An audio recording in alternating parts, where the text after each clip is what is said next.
good afternoon, and thanks for having me. I'm Robert Buxton. It's good to be back. We saw each other only a few weeks ago. Was the piano wobbling? That's okay. It happens. No, I thought it was, Charles has if it wasn't wobbling. It wouldn't be Robert Buxton if it wasn't wobbling. So, but did you? So you all survived the snow, okay? Right? Yeah. Funny stories about that. Like my mother's from Russia, just like Rachel. She met Rachel recently, and I keep telling her, "Why don't you come visit?" And my mom is, "I will," but then she's always off doing something. But at any rate, they closed. I have 2 kids, and they closed school for like almost 2 weeks.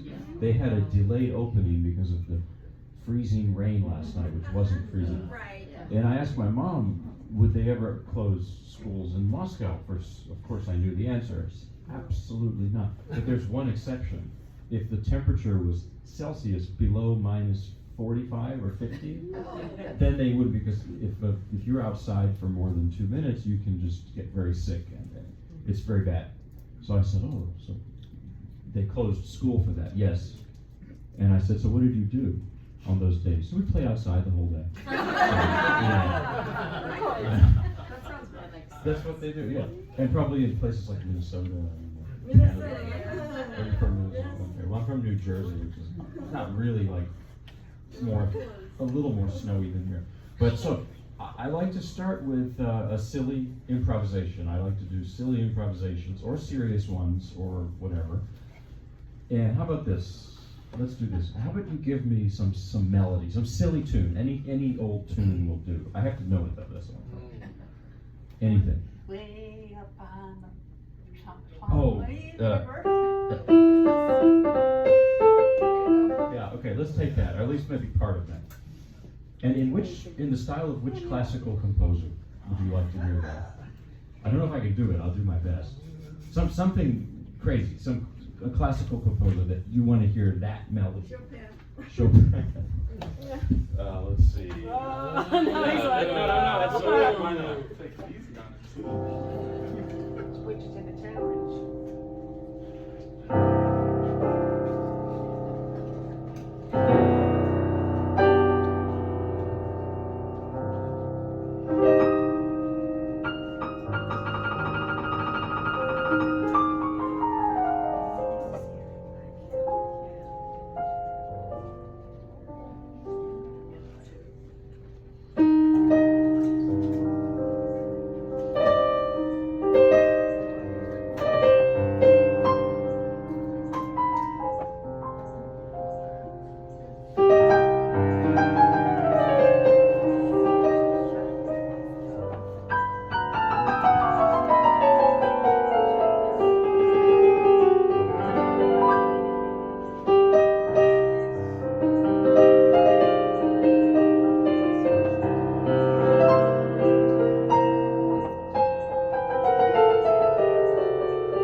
It's like the same as doing an impersonation.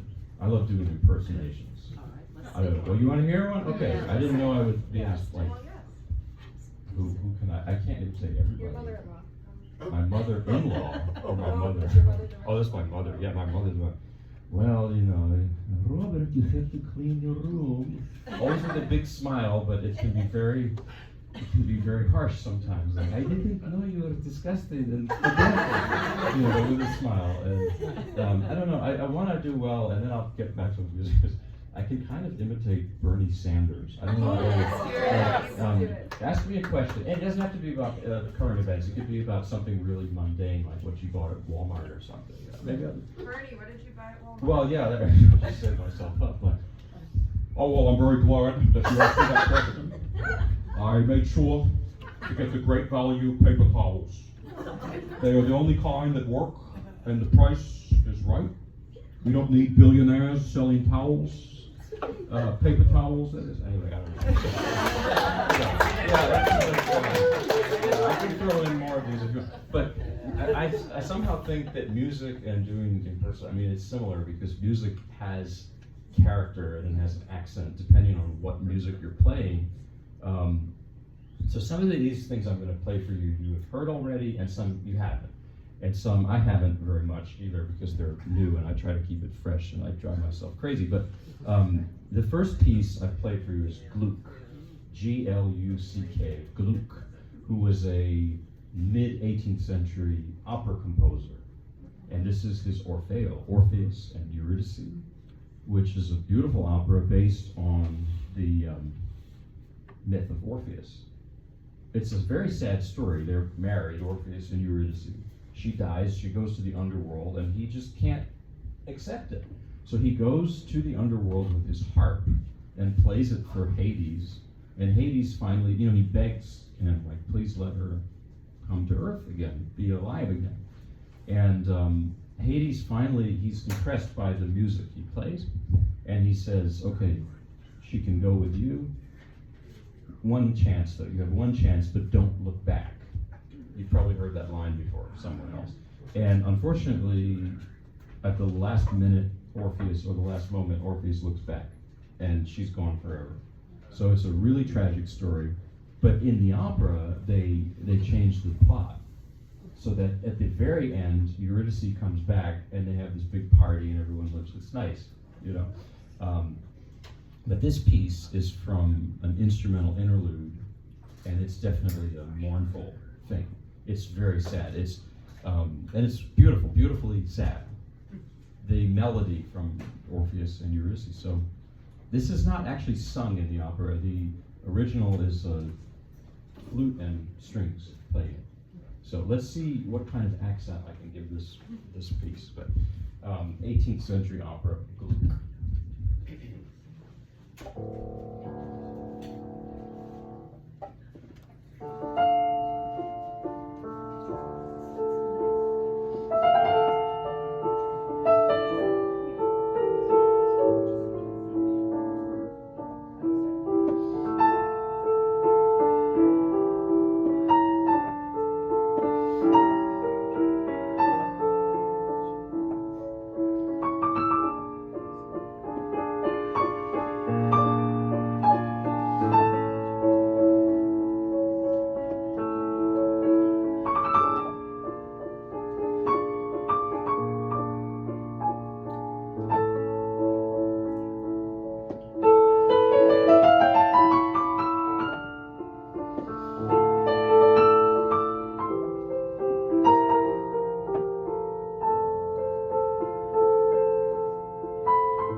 Stanislavski, who said that if you want to, I think it was he who said that if you're playing a role, you have to find some part of your personal experience and tie it to that.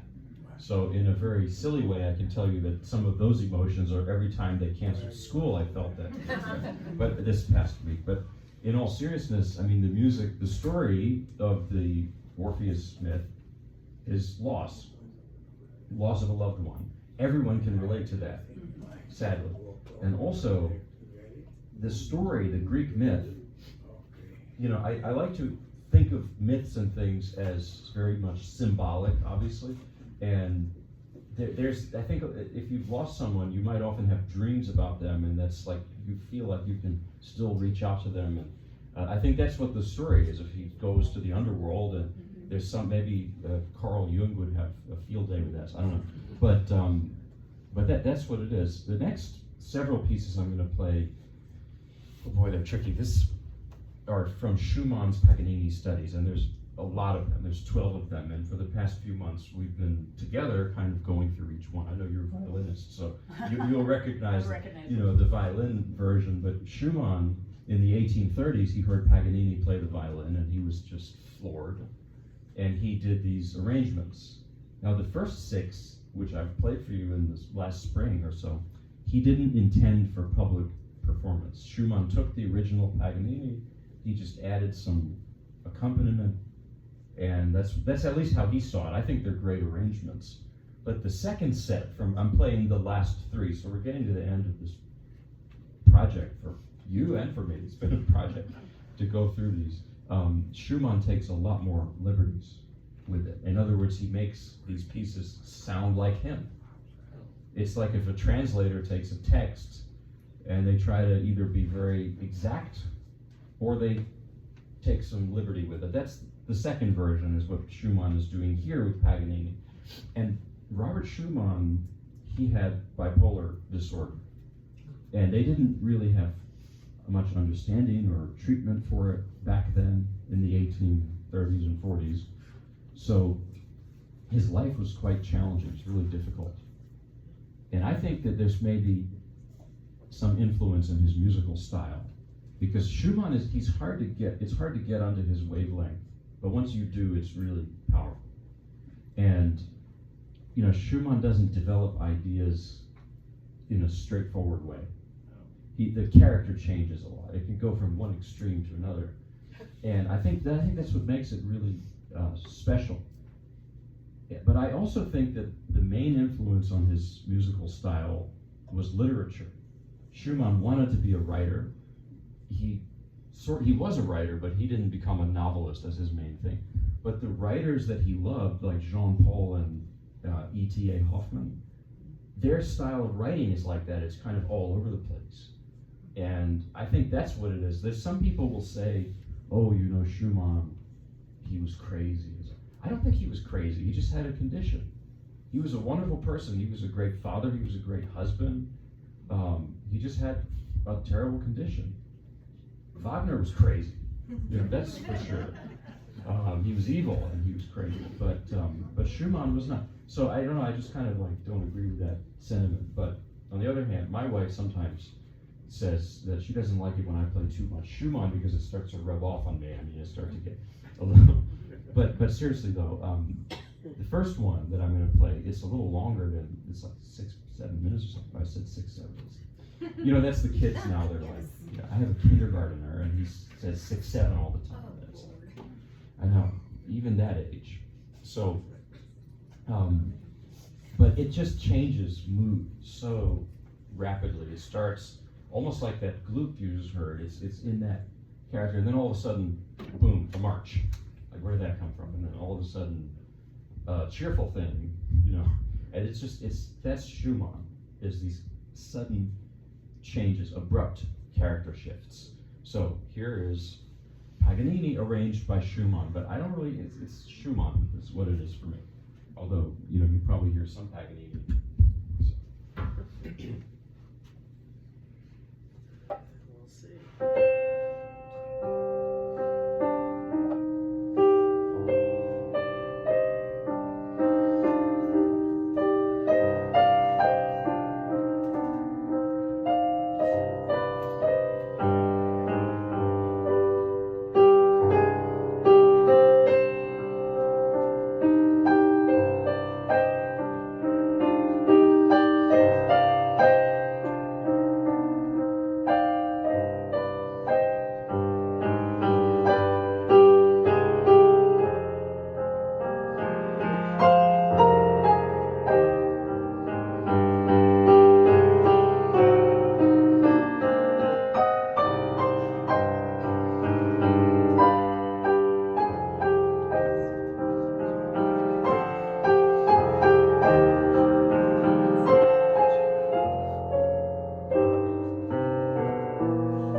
Schumann's music, it has such depth, I think. And someone said this is true, that Schumann's music, it has like a high risk to reward ratio, or low risk to reward ratio. In other words, it's so tricky, his music, it's so awkward to play.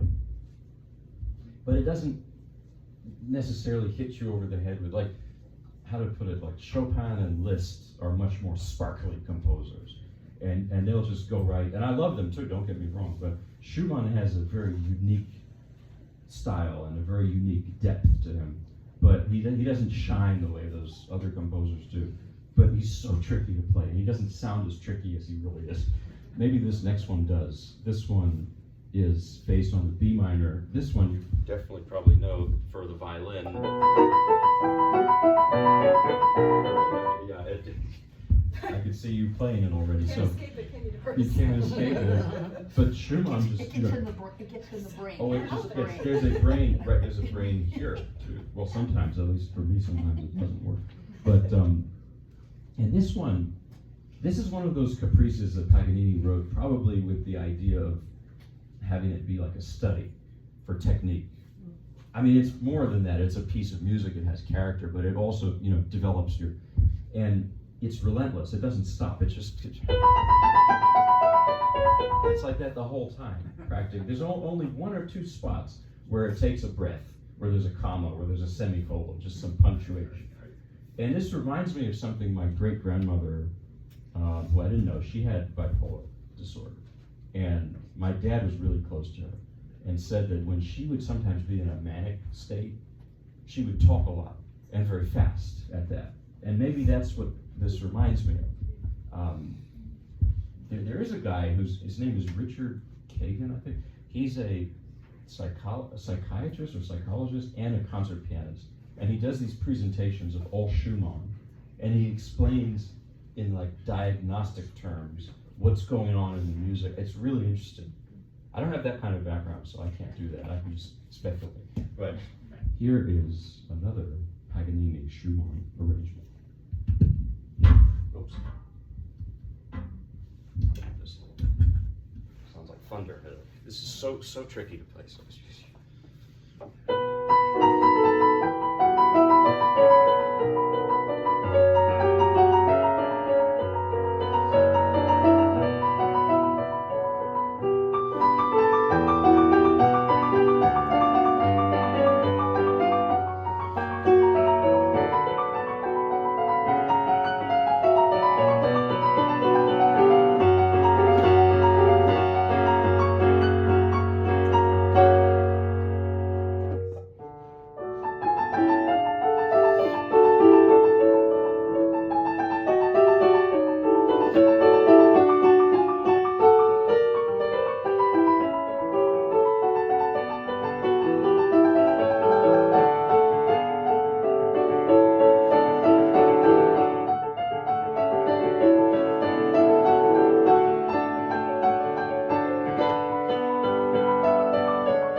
some music fits the hands, and this doesn't. It's like everything is clunky. I mean physically, like it's beautiful music. That's why I play it. Like someone told me, so then why do you play it? Well, because the music itself is good, just technically to put it together. And the next piece is also like that. This is something I've played for you before too. Brahms, Paganini Variations. Lately I've been playing for you Book 2. A few months back I played you Book 1, so I'm going to play you Book 1 again. It's been a while since I've played it here. So Brahms lived with the Schumanns for a time. He was almost like their adopted son for some time. And he learned a lot from Robert and Clara Schumann. And unfortunately, while he was living with them, Robert Schumann tried to jump into the Rhine River in winter, and he was institutionalized, and he died not long after that. He was only 47 years old, or 48. And young Brahms was helping out. He was helping Clara and helping their 7 children. Actually, Clara was pregnant with the 7th child when Robert Schumann died. So now there's a rumor that comes up, and it really is a rumor, that between Brahms and Clara, who was like much older, that there was some kind of romantic thing going on. There was definitely some romantic feelings between the two, but I don't see how it could have been more than that with the circumstances. I think what happened was the family, shortly after Robert Schumann died, Brahms and Clara and all the kids, they went on a trip to Switzerland, called it a vacation, but it really wasn't a vacation. It was to, try to just process what had happened and stuff. But at any rate, they would write letters to each other throughout their lives, the rest of their lives, and you can kind of feel this unspoken something. But what the historians I read said, no, that's fiction. They were never, an item or anything. It just couldn't be. So, but it has some of that unrequited or something love in there. The Paganini variations, though, they're based on this caprice by Paganini, the 24th caprice. Everybody knows, it's a famous piece. But Brahms, this was 1862, 63, he decided that he would write exercises based on that. And then the first few really do sound and feel like just exercises. Like, here's the first variation.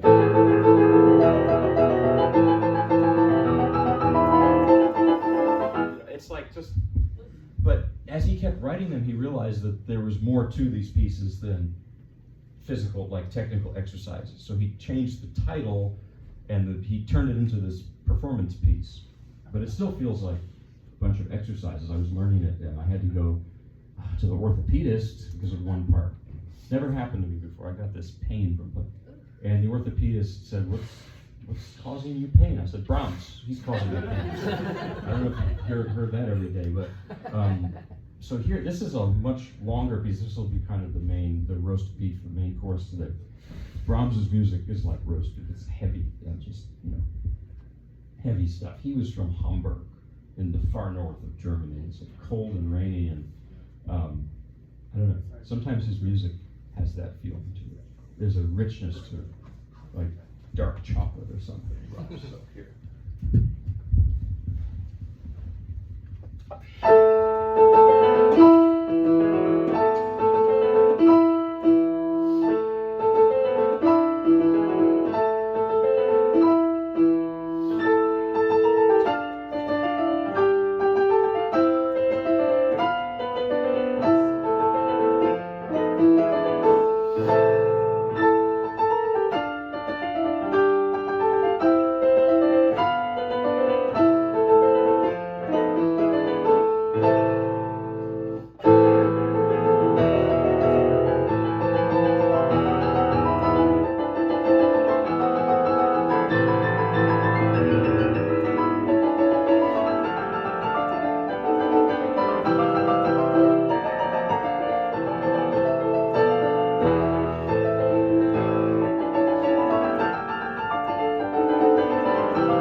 And it's one of the most, yeah, you have to realize, that's one of the most like scary pieces of the piano because it just writes it in such a way that it's like, it's really gnarly to play.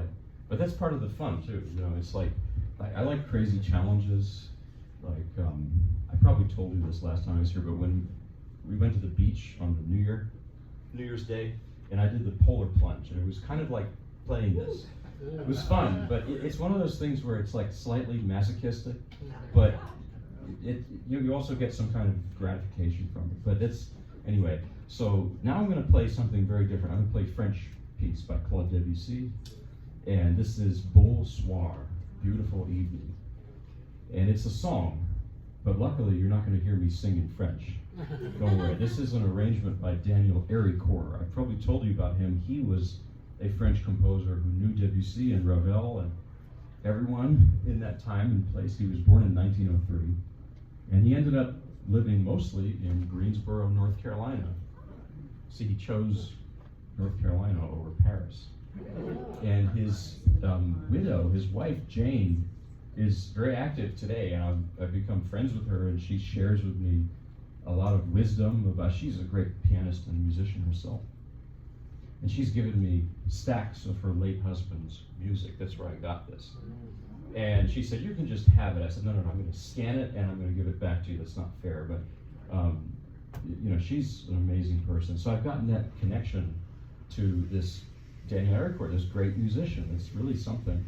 And here is his arrangement of Beau Soir for solo piano. And you're going to notice it's completely different from Brahms, what I just did. You know, I think a lot of it has to do with the language. The German language is much more articulated, and it's ja, das ist gut. You know, I don't know.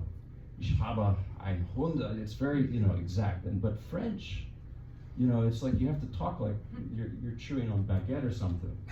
You know, and c'est pas quelque chose, no. It's like a little bit. And the music is like that too. It's a little more, you know, impressionist. And this piece is for sure. It's a lot softer. It's a different touch for French music. So so here's Beau Soir by Claude Debussy. I'm breaking a rule. They say you should end a concert on a loud piece. I don't think, why should you? I like quiet stuff too.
play the other kind of music. I play a lot of old-time gospel. Just a real quick one.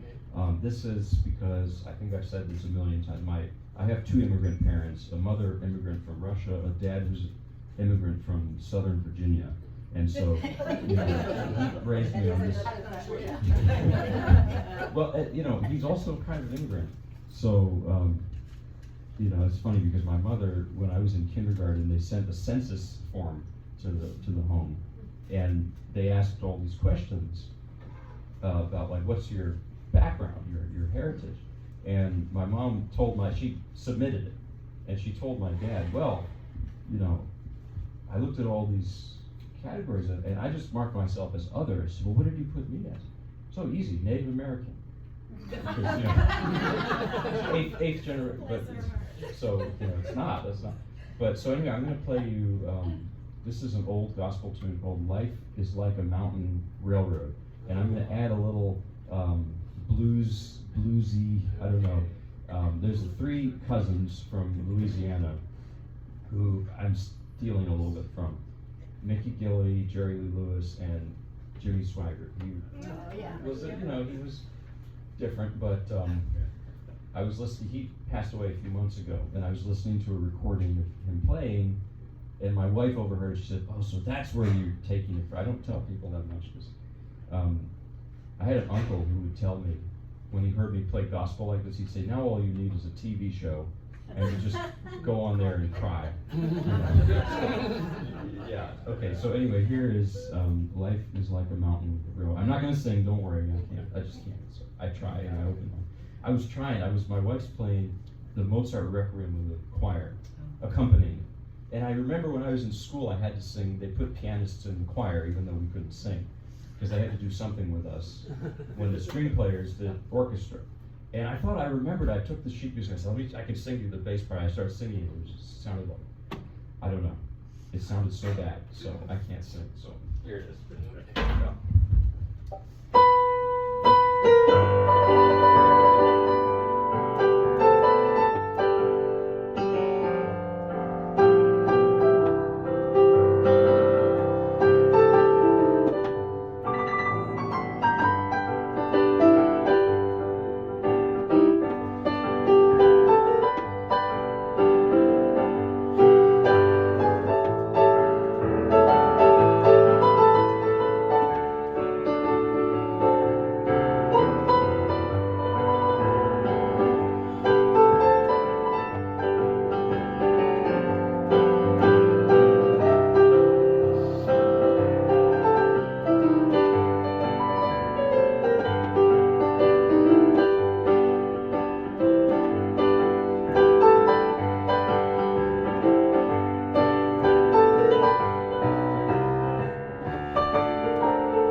afternoon and hopefully no more snow for a while.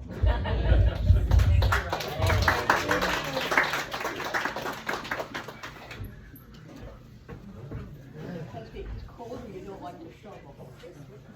It's because they canceled school for 2 weeks for my kids. 2 weeks. Yeah.